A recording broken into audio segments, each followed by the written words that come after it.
میں نے الحمدللہ اپنی زندگی میں اپنی والدہ کی بہت خدمت کی. یہ نہیں کہ خدمت نہیں کی، بہت خدمت کی. اتنی خدمت کی کہ ہزاروں میں کوئی ایک بھی اتنی نہیں کرتا ہوگا. میرا ایک اصول تھا کہ والدہ صاحبہ کھڑی ہے تو میں بیٹھتا نہیں تھا. پہلے والدہ بیٹھتی تھی پھر میں بیٹھتا تھا. اور اکثر و بیشتر ایسا ہوتا تھا کہ وہ چارپائی پہ بیٹھتی تھیں تو میں نیچے فرش پہ ان کے پیروں میں بیٹھ جاتا تھا. وہ مجھے ہمیشہ کہتی تھی بیٹا چارپائی پہ بیٹھو، کرسی پہ بیٹھو، ادھر بیٹھو. میں کہتا تھا امی مجھے اجازت دے دیں، بس میں آپ کے پاؤں میں بیٹھوں. مجھے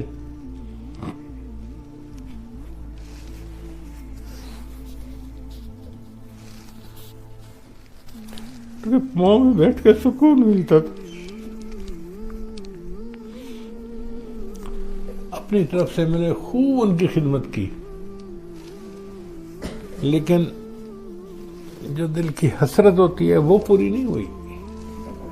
اب میرا دل کرتا ہے کہ جو اللہ نے مجھے اب دنیا کی آسانیاں دے دی، فراوانیاں دے دی، اس وقت میری والدہ زندہ ہوتی تو میں ان کی کیا کیا خدمت کرتا.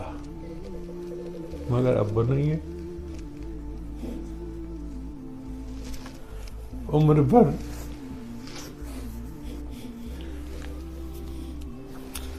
بھر تیری محبت میری خدمت گر رہی. عمر بھر تیری محبت میری خدمت گر رہی. میں تیری خدمت کے قابل جب ہوا تو چل بسی.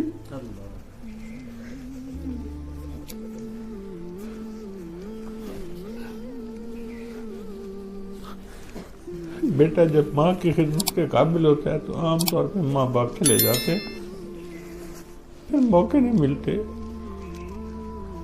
تو اب طالب علم ہیں، اپنے ماں باپ کی خدمت کریں، اپنے بڑوں کی اساتذہ کی خدمت کریں، اور ایک بات دل میں بٹھا لیں کہ ہم نے دوسرے کی نفع رسانی کے لیے زندگی گزارنی ہے. ہماری ذات سے دوسرے کو فائدہ ہونا چاہیے. اچھی نیت ہوگی، ہماری ذات سے دوسرے کو فائدہ ہوگا تو اس پر اللہ تعالی ہماری بخشش فرما دیں گے. آپ خوش نصیب ہیں کہ عمر کے اس حصے میں ہیں کہ آپ کسی استاد کی، کسی شیخ کی خدمت کرنا چاہیں تو آپ کو موقع ملے گا. ماں باپ کی خدمت کرنا چاہیں آپ کو موقع ملے گا. اور یہ موقع ہمیشہ نہیں ملتے. مشہور واقعہ ہے کہ ابراہیم ادم ایک بادشاہ تھے اور چاہتے تھے کہ میں اللہ کا ولی بن جاؤں. ایک مرتبہ انہوں نے خواب دیکھا کہ کوئی بوڑھا آدمی ہے اور وہ بیٹھا ہوا کچھ لکھ رہا ہے. تو اس سے پوچھا بھئی آپ کون ہیں، کیا لکھ رہے ہیں؟ اس نے کہا میں فرشتہ ہوں اور میں لکھ رہا ہوں ان بندوں کے نام جن کو اللہ جو اللہ سے محبت کرتے ہیں.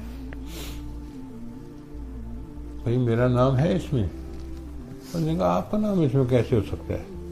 آپ تو بادشاہ ہے، سارا دن دربار میں بیٹھتے ہیں اور بس مخلوق کے کاموں میں لگے رہتے ہیں. آپ کا نام کہاں اللہ کے چاہنے والوں میں؟ یہ تو فقیر لوگوں ہیں جو مصلوں پہ بیٹھتے ہیں، اللہ کو راضی کرتے ہیں. تو ابراہیم ادم نے کہا کہ اچھا اگر میرا نام اس میں شامل نہیں ہو سکتا کہ میں مصلے کی عبادت زیادہ نہیں کرتا تو میں سارا دن اللہ کے بندوں کے کام تو کرتا ہوں نا، تو آپ میرا نام اس فہرست میں لکھ لیں جو اللہ کے بندوں سے محبت کرتے ہیں. تو اس نے کہا کہ اچھا ٹھیک ہے، میں اس لسٹ میں لکھ لوں گا جو اللہ کے بندوں سے محبت کرتے ہیں. خواب ختم ہو گیا. کچھ عرصے بعد ابراہیم اعظم نے دوبارہ یہی خواب دیکھا. اب وہ بوڑھا بیٹھا لکھ رہا ہے. تو ابراہیم اعظم نے پوچھا بھئی کیا لکھ رہے ہو؟ اس نے کہا میں ان لوگوں کے نام لکھ رہا ہوں جن سے اللہ محبت کرتے ہیں. اچھا اس میں میرا نام ہے؟ اس نے کہا دیکھو پہلے نمبر پہ تمہارا نام.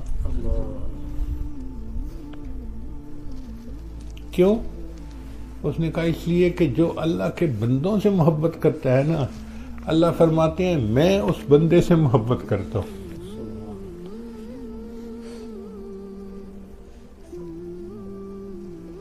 اس لیے کہتے ہیں ارحموا من فی الارض یرحمکم من فی السماء.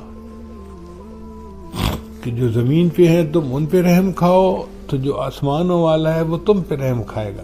ہم اللہ کے بندوں سے اللہ کے لیے محبت کریں گے اور اس کے بدلے اللہ ہمارے ساتھ محبت فرمائیں گے. چنانچہ فرمایا کہ کنتم خیر امت، تم سب سے بہترین امت ہو، اخرجت للناس، تمہیں اللہ نے انسانوں کے لیے بنایا ہے. اور اس میں جو بہترین عمل کیا ہے کہ دوسروں کو نیکی کا حکم کرنا، برائی سے منع کرنا اور خیر، دوسرے کے لیے خیر کا باعث بننا، چاہے مادی اعتبار سے ہو چاہے روحانی اعتبار سے ہو. جس بندے کی نیت اچھی ہوگی اور دوسروں کے لیے خیر کا باعث بنے گا وہ کامیاب بندہ ہے. اللہ تعالیٰ اس کی بخشش فرمائیں گے اور اس کو اللہ تعالیٰ اپنے مقبول بندوں میں شامل فرمائیں گے.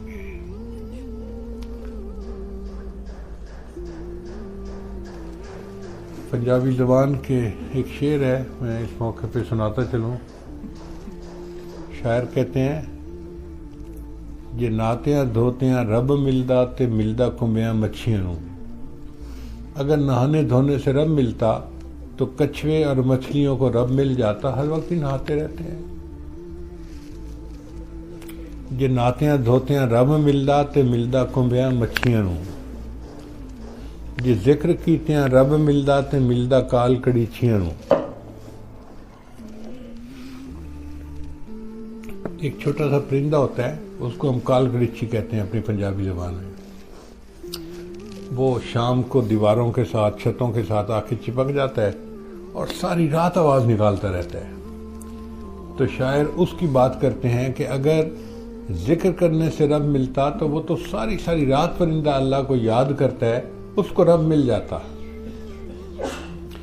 یہ سر منایا رب ملدا تے ملدا بھیڑاں سسیاں نوں. ایک بھیڑ کی نسل ہے، اس کو سسی کی بھیڑ کہتے ہیں. اس کے سر کے بال بہت چھوٹے ہوتے ہیں اور باقی جسم پہ بال لمبے لمبے ہوتے ہیں. اس کی پہچان ہی یہی ہے کہ سر کے بال بہت چھوٹے اور باقی بال بہت لمبے لمبے پورے جسم کے. وہ کہتے ہیں کہ اگر سر منانے سے رب ملتا تو اس کو رب مل چکا ہوتا. یہ ناتیاں دھوتیاں رب ملدا تے ملدا کنبیاں مچھیاں نوں.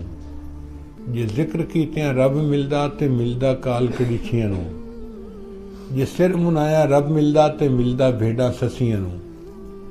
یہ جتیاں ستیاں رب ملدا تے ملدا دانداں کھسیاں نوں.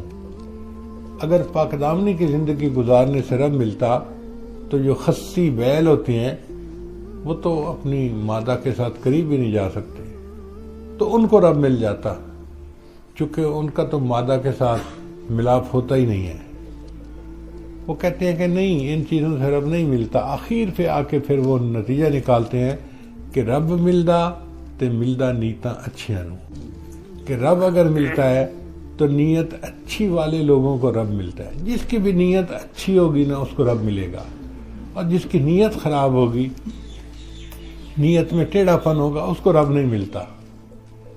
تو اللہ تعالی ہمیں نیک نیتی کی زندگی گزارنے کی توفیق عطا فرمائے. اور یہ ذہن میں رکھ لو کہ بس ہم نے اللہ کے بندوں کے لیے نفع کا باعث بننا ہے، رحمت کا باعث بننا ہے، اذیت کا باعث نہیں بننا. اگر ہماری یہ کوشش ہوگی اور ہم ایسا کریں گے تو اللہ کے ہاں ہم مقبول ہوں گے. اللہ تعالیٰ آپ سب حضرات کا یہاں تشریف لانا قبول فرمائے.